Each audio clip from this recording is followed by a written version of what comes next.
नमस्कार, मैं अशोक कुमार पांडे और स्वागत है आपका टीसीएच पर। डील हो गई, ये सब आपको पता है। डील पे दुनिया भर की मैं भी बातें कर चुका हूं, बाकी लोग भी बात कर चुके हैं, लेकिन इस डील के बाद दो बड़ी खबरें आई हैं और उन खबरों पर बात कर लेना जरूरी है। एक खबर ईरान से आई है और दूसरी खबर इजराइल से आई है। ईरान से खबर यह है कि जो सुप्रीम लीडर हैं, रहबर आजम जो हैं ईरान के, यानी मुस्तफा खामनेई साहब, उनका बयान आया है इस डील के ऊपर, जिसमें उन्होंने कुछ बेहद जरूरी बातें की हैं। वो करूंगा, लेकिन उसके पहले इंटरेस्टिंग जो खबर है वो है इजराइल से। अगर आप फेसबुक यूज करते हैं, अगर आप ट्विटर यूज करते हैं, यहां तक कि आप यूट्यूब तो देखते ही हैं, तो अब आपको और ज्यादा सावधान रहना पड़ेगा और ज्यादा ख्याल रखना पड़ेगा कि क्या देखें और क्या ना देखें, और जो कुछ दिख रहा है उसका असर लेना थोड़ा कम करना पड़ेगा।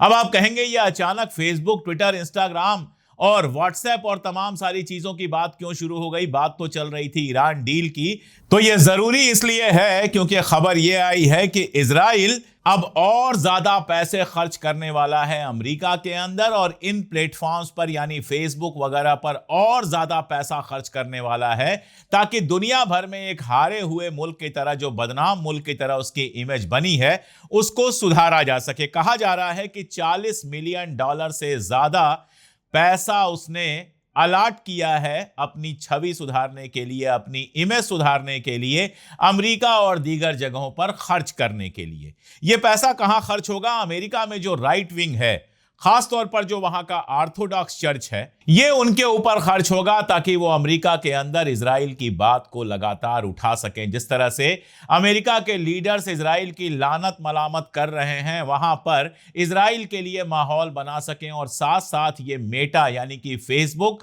और बाकी सब सोशल मीडिया प्लेटफॉर्म्स पर भी खर्च होगा। आपको अगर लगता है कि आप मेटा पर, फेसबुक पर जो कुछ देखते हैं, ट्विटर पर जो कुछ देखते हैं, यूट्यूब पर जो आपको सजेशन किया जाता है वो यूं ही किया जाता है, तो आप गलत फहमी में जी रहे हैं। मैं आपको बता दूं कि इस जंग के दौरान और इस जंग के पहले इजराइल ने मेटा के ऊपर प्रेशर बनाया था, और मेटा के अंदर जो लोग ये तय करते हैं कौन सी पोस्ट हटाई जाएगी, कौन सी पोस्ट रहेगी, उनमें जायनिस्टों की भरमार है। उसको जो हेड करता है वो भी जायनिस्ट है। तो उनके ऊपर प्रेशर ये बनाया गया था कि फेसबुक के ऊपर जो भी पोस्ट ऐसी लगी हो जो ईरान को सपोर्ट करती हुई दिख रही हो, उसको दबाया जाए। इजराइल के खिलाफ जो पोस्ट आपको दिखाई जाए उसको दबाया जाए। इसके अलावा कि जिसमें ईरानी मिसाइलें दिखाई दे रही हों कि ईरानी मिसाइलें इजराइल में तबाही मचा रही हैं, ऐसी तस्वीरों को गायब कर दिया जाए। इंस्टाग्राम पे हो तो वहां से गायब कर दिया जाए, और फेसबुक पर हो तो वहां से गायब कर दिया जाए। यानी फेसबुक पर, इंस्टाग्राम पर सेंसर किया जाए इजराइल के खिलाफ चलने वाली खबरों को, इजराइल के खिलाफ चलने वाले वीडियोस को, और जो इजराइल के फेवर में वीडियो चलते हैं उनको आगे बढ़ाया जाए। और आप देखेंगे फेसबुक पे हमारा भी पेज है, अगर आपने फॉलो ना किया हो तो फॉलो कर लीजिए, वहां पर भी बहुत सारी चीजें आती हैं। मैंने ये लगातार देखा है कि इजराइल के खिलाफ जो वीडियोस बनते हैं उन वीडियोस को बहुत कम लोग देखते हैं, और मुझे आश्चर्य होता है कि क्यों कम लोग देखते हैं। तो अब समझ में यह आता है कि यह सारा खेल इजराइल का था कि ईरान के हक में जहां पर बात हो वहां दबा दो। एलन मस्क को आप जानते ही हैं। एलन मस्क पूरी तरह से इजराइल के फेवर में खड़ा हो चुका है कई बार, और ट्विटर पर भी यही हालत है कि हमारे जैसे लोगों के ना ही सब्सक्राइबर बढ़ते हैं, ना ही फॉलोअर बढ़ते हैं, और ना पोस्ट उतनी दूर तक पहुंचती हैं जितनी पहले पहुंचा करती थी। और यूट्यूब पर भी यही हाल है। अगर एंटी इजराइल हम जैसे लोगों का जो कंटेंट होता है वो कम से कम तक पहुंचे, कम से कम लोगों तक पहुंचे, इसकी कोशिश लगातार होती है। वो तो आप लोग लगातार देखते हैं, अपने दोस्तों को भेजते हैं, रिश्तेदारों को भेजते हैं, चैनल को सब्सक्राइब करते हैं, मेंबरशिप लेते हैं, सपोर्ट दिखाते हैं। इसकी वजह से थोड़ा बहुत व्यू मिल जाता है, वरना ईरान के हक में बोलने का जवाब यह है कि आपकी जबान सिल दी जाए। और अब जब इजराइल पूरी तरह से हार चुका है तो ये प्रोसेस और ज्यादा बढ़ेगा। लेकिन मैं आपको यकीन दिला सकता हूं कि चाहे जो भी होगा, हम तो हक की बात लगातार करते ही रहेंगे। तो इजराइल चारों तरफ से पिटने के बाद सोशल मीडिया पर अपनी इमेज बनाने के लिए ये सारी हरकतें कर रहा है। अब मैं आपको एक इंटरेस्टिंग जो खबर ईरान से आई है वो बताता हूं। रहबर आजम जो वहां के हैं, मुस्तफा खामनेई, उनका पहला बयान आया है डील के बाद, और उस बयान को बहुत कायदे से समझना जरूरी है। इस बयान में उन्होंने एक बात कहा कि इस मुद्दे पर हमारी राय अलग थी, यानी हम ये नहीं चाहते थे कि जंगबंदी हो, हम चाहते थे कि अमेरिका और इजराइल के खिलाफ फैसला कुन जंग हो और उनको पूरी तरह से शिकस्त दी जाए। ये बात कही है मुस्तफा खामनेई साहब ने, लेकिन उन्होंने कहा कि इसके बावजूद हमने इस समझौते को आगे बढ़ने दिया क्योंकि जो राष्ट्रपति हैं, वहां के प्रेसिडेंट हैं, वहां के मसूद पेजेश्कियन, उन्होंने ये भरोसा दिलाया था कि ईरान के जो हकूक हैं उनकी पूरी हिफाजत की जाएगी। ऐसा नहीं होगा कि ईरान के हकूक पर अमेरिका कोई हमला कर सके, या इस समझौते में अमेरिका की ऐसी कोई शर्त नहीं मानी जाएगी जो ईरान के लिए मुश्किल पैदा करने वाली हो। इसका मतलब यह है कि जो खबर लगातार आ रही थी कि आईआरजीसी का एक हिस्सा नहीं चाहता था कि जंग बंद हो, खबर यहां तक आई थी कि एक दिन रात को अराक्ची के खिलाफ जुलूस भी निकला था। लोग गुस्से में सड़क पर आए थे कि हम तो लड़ने के लिए तैयार थे, हम तो चाहते थे कि इजराइल जब तक नेस्तनाबूद ना हो तब तक ये जंग चले, फिर ये जंग रोकी क्यों जा रही है, समझौता किया क्यों जा रहा है। लोगों का गुस्सा भी समझा जा सकता है। जिस मुल्क में मीनाब की 150 से ज्यादा बच्चियों को शहीद कर दिया गया हो, इजराइल ये मानता है कि बड़ी जंग शुरू करने से पहले कुछ लोगों की सेक्रीफाइस देना, जिसको हिंदी में कहते हैं बलि देना, बहुत जरूरी होता है, तो उन बच्चियों की बलि दे दी गई। जिस देश के सुप्रीम लीडर को मार दिया गया, जिस देश की लीडरशिप को शहीद कर दिया गया, उस देश के अंदर यह गुस्सा होना वाजिब है कि दुश्मन को पूरी तरह से खत्म कर दिया जाए। लेकिन दूसरा पक्ष, जिसमें महमूद पेजेश्कियन थे, जिसमें आराक्ची थे और बाकी सारे लोग थे, ये चाहते थे कि जंग जितनी लंबी होगी हमारा भी नुकसान होगा। ये जानते थे कि देश के अंदर खास तौर पर जो इकोनॉमिक हालात हैं, माली हालात हैं, वो लगातार बिगड़ रहे हैं, तो उन माली हालात को सुधारना जरूरी है। और ये जानते थे कि अब हमने इतनी जीत हासिल कर ली है कि अपनी शर्तें हम अमेरिका से मनवा सकते हैं, और इसलिए इन्होंने डील को लगातार जारी रखा। एक मजेदार बात बताऊं, आज के अखबार में देख रहा था, आज के सारे अखबारों ने यह खबर लगाई कि 162 लाख करोड़ रुपए फूंक दिए अमेरिका ने, 7,500 लोग मारे गए, और अब जाकर अमेरिका ने हार मान ली है। और मेरी टीम ने मुझे बताया कि 3 महीने पहले जब यह जंगबंदी हुई थी, तभी हमने ये पोस्ट लिखी थी और अपने वीडियो में कहा था कि ईरान को फतह मुबारक। तो जो चीज हम 3 महीने पहले कह चुके थे, वो मानने के लिए दुनिया तैयार नहीं थी। अब डील का मसौदा आने के बाद मानने को तैयार हुई है। तो पेजेश्कियन और दूसरे लोग लगातार चाह रहे थे डील हो, और यही मैं कहता हूं कि बाकी अरब मुल्कों में यह पॉसिबल नहीं है, क्योंकि जीरो डेमोक्रेसी है। ऐसा नहीं है कि ईरान कोई परफेक्ट डेमोक्रेसी है, ईरान की डेमोक्रेसी की अपनी प्रॉब्लम्स हैं, लेकिन वहां डेमोक्रेसी है। इसीलिए जो चुने हुए नेता हैं, जो लिबरल हैं, वो इस जंग को चलाना नहीं चाहते थे, और जो आईआरजीसी है, जो रिलीजियस लीडरशिप है, जो वहां की मजहबी लीडरशिप है, वो चाहती थी जंग चलती रहे। लेकिन फाइनली जो जनता से इलेक्टेड लोग थे, पेजेश्कियन और अराक्ची, उनकी बात मानी गई और डील की तरफ आगे बढ़ा गया।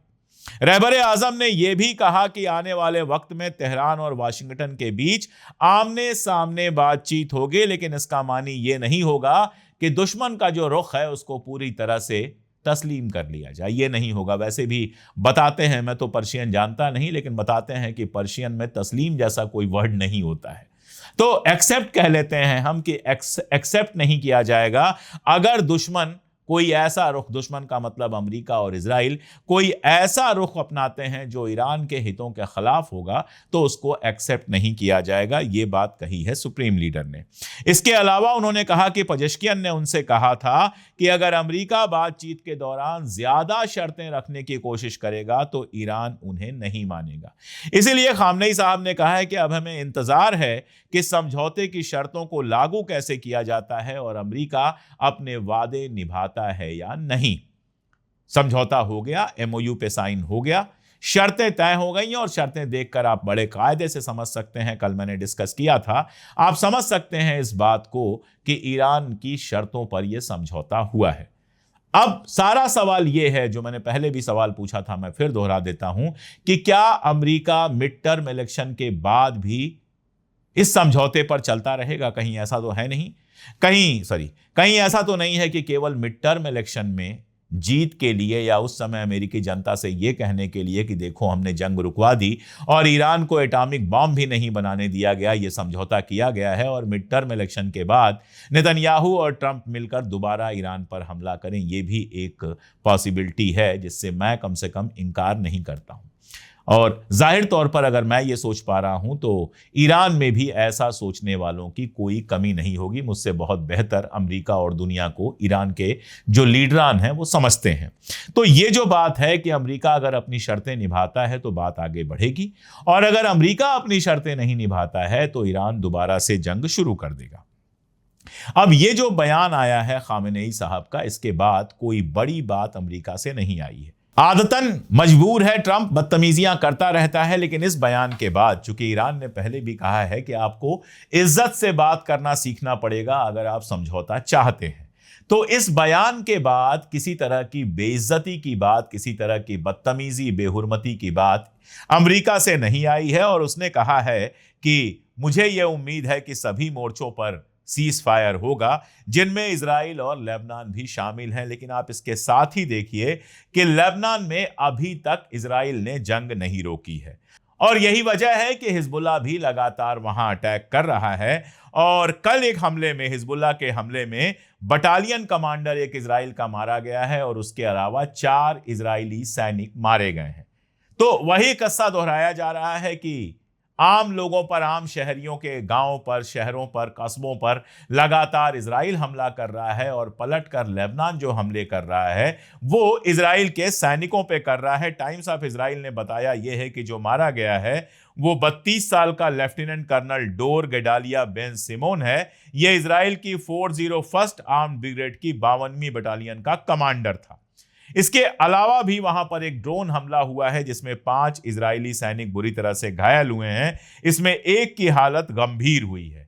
अब इसके बाद बेन ग्वेर ने कहा है कि पूरा लेबनान जलना चाहिए। पूरा लेबनान जलना चाहिए का मतलब है इजराइल लेबनान पर अटैक करेगा, और अगर इजराइल लेबनान पर अटैक करने की कोई भी हरकत करेगा तो ये सीज फायर टूटेगा। और कहा हुआ है ईरान ने कि इसके बाद हम इजराइल पर हमला करेंगे और किसी को इस पर कोई ऐतराज नहीं होना चाहिए। तो अब सच कहें तो इस पूरी डील का दारोमदार जो है वो है इजराइल और अमेरिका पर। कल रात को अचानक हमारे बड़े हैं, हमारे दादा हैं, बसंत दादा रहते हैं जयपुर में, उनका मैसेज आया। उन्होंने कहा कि कोई यूट्यूब चैनल चला रहा है कि ईरान ने अटैक कर दिया है इजराइल और लेबनान पर। मैं आपको सावधान करना चाहता हूं कि इस तरह के चैनलों को तुरंत ब्लॉक कर दें। आप नहीं जानते हैं कि ये चैनल किसके कहने पर इस तरह की खबरें चला रहे हैं, और अगर किसी के कहने पर नहीं भी चला रहे हैं और इस तरह की अफवाहें फैलाकर ईरान को बदनाम कर रहे हैं, तो भी आपको इस तरह के चैनलों को नहीं देखना चाहिए। बिल्कुल फर्जी खबर है। जंगबंदी लागू होने के बाद, एमओयू साइन होने के बाद ईरान ने कहीं कोई अटैक नहीं किया है। दरअसल अभी उसको अटैक करने की जरूरत भी नहीं है। अभी तो उसको आराम से पर्शियन गल्फ के किनारे बैठकर इजराइल और अमेरिका के बीच में जो तू मैं हो रही है उसके मजे लेने की जरूरत है। जेडी वांस इस समय घेरे में है, क्योंकि जेडी वांस को माना जा रहा है कि इस डील में उन्होंने बहुत इंपॉर्टेंट रोल निभाया। तो कल भी मैंने आपको बताया था कि चैनल 14 पर बैठकर एक होस्ट ने जेडी वांस के लिए बुरी भली बातें कही, ट्रंप के लिए बुरी भली बातें कही जा रही हैं, और जेडी वांस ने उसका जबरदस्त जवाब दिया जब गुरुवार को 45 मिनट्स की, वीरवार को 45 मिनट्स की एक प्रेस कॉन्फ्रेंस की। उन्होंने इजराइल और नेतन्याहू को नसीहतें दी हैं और कहा है कि पूरी दुनिया में सिर्फ डोनाल्ड ट्रंप ही इकलौते नेता हैं जो इजराइल के प्रति किसी तरह का प्यार दिखा रहे हैं, एम्पैथी दिखा रहे हैं, इजराइल के साथ थोड़े बहुत खड़े हैं। वैसे तो हमारे नरेंद्र मोदी जी भी खड़े हैं, लेकिन उनके खड़े होने और बैठ जाने का कोई खास मतलब नहीं है, क्योंकि किसी भी हाल में वो अपनी आर्मी नहीं भेजने वाले इजराइल की तरफ से लड़ने के लिए, जैसे अमेरिका ने अपनी आर्मी भेज दी थी। तो जेडी वांस ने कहा कि जो थोड़ी बहुत मोहब्बत आपको मिल भी रही है दुनिया में, वो सिर्फ और सिर्फ ट्रंप की वजह से मिल रही है। अगर ट्रंप ने हाथ खींच लिया तो फिर आपको कोई पूछने वाला नहीं होगा, मोदी भी नहीं पूछेंगे। आगे उन्होंने कहा कि अगर मैं इजरायली कैबिनेट का मेंबर होता तो शायद मैं दुनिया में इकलौता बचा जो हमारा आपका पार्टनर है उसके ऊपर बेवकूफ़ी भरे हमले नहीं करता, जिस तरह के बेन ग्वेर वगैरह ने हमले किए थे। यानी अगर आप देखो तो बिल्कुल चेतावनी दी है, सीधी सीधी चेतावनी दी है जेडी वांस ने कि अभी तक तो हम आपका सपोर्ट कर रहे हैं, अगर आगे आपने और बदतमीजी की, आपके मिनिस्टर्स ने, आपके सीनेट मेंबर्स ने और बदतमीजी की, तो शायद ये सपोर्ट भी खत्म हो जाए। उन्होंने कहा कि मेरा ये जो मैसेज है वो इजराइल के कुछ मिनिस्टर्स के लिए है। अच्छी बात यह है कि बीबी यानी नेतन्याहू ने ऐसी कोई बात नहीं की है। वाकई बीबी खामोश बैठा हुआ है, वाकई वो ईरान के खिलाफ भी कुछ नहीं बोल पा रहा है, ट्रंप के खिलाफ भी कुछ बोल नहीं पा रहा है। उसकी हालत ऐसी हो गई है कि हाथ पांव बांध दिए गए हैं, मुंह पर टेप लगा दिया गया है, लेकिन आंखें खोल दी गई हैं कि अपनी बर्बादी, अपनी तबाही अपनी आंखों से देखो और उसमें कुछ ना कर पाओ।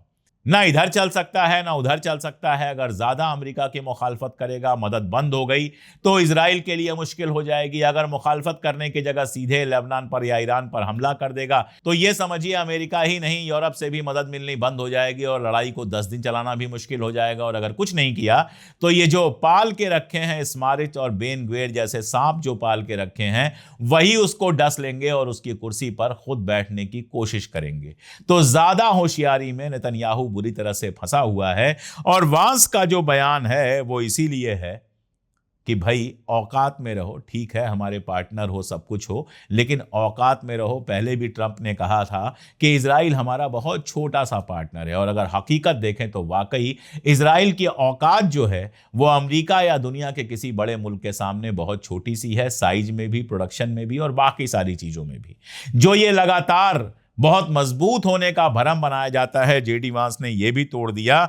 उसने कहा कि पिछले 3 महीनों में आपके मुल्क की हिफाजत के लिए जो हथियार इस्तेमाल किए जा रहे हैं उसके 2/3 हथियार हमने बनाए हैं और उनका खर्च हमारे टैक्स पेयर्स ने दिया है। यानी औकात बता दी कि जिन हथियारों से लड़ रहे हो और जो इंटरसेप्टर, थार्ड, पेट्रियाट और बड़ी बड़ी चीजें लगा के बैठे हो, आयरन डोम लगा के बैठे हो, उसमें जो मिसाइलें हैं वो भी अमेरिका प्रोवाइड कराता है। अगर अमेरिका मिसाइलें उसमें ना दें तो ये सारे के सारे बेकार पड़े रहेंगे, और ये सारे के सारे भी अमेरिका ने ही अवेलेबल कराए हैं, कोई इजराइल ने अपने घर में नहीं बनाया है।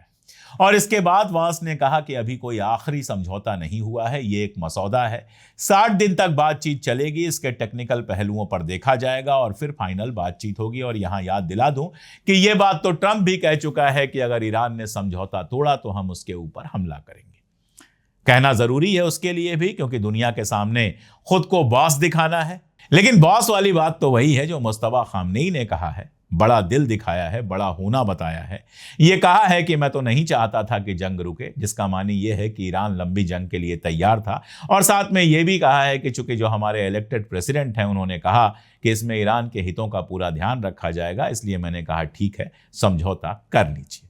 ये बड़े लोगों की बातें होती हैं और ये डिप्लोमेसी की बातें होती हैं जो शायद ट्रंप को ठीक से समझ में भी ना आए, कहना तो बहुत मुश्किल है। तो आने वाले कुछ दिन देखना होगा कोई हिमाकत कर पाता है इजराइल या फिर चुपचाप अपना दर्द अपने अंदर बर्दाश्त करता है। मुझे पूरी उम्मीद है कि कम से कम मिड टर्म इलेक्शंस तक तो ऐसा कुछ नहीं होगा कि वहां जंग बड़ी हो। उसके बाद क्या होगा, कैसे होगा, देखा जाएगा।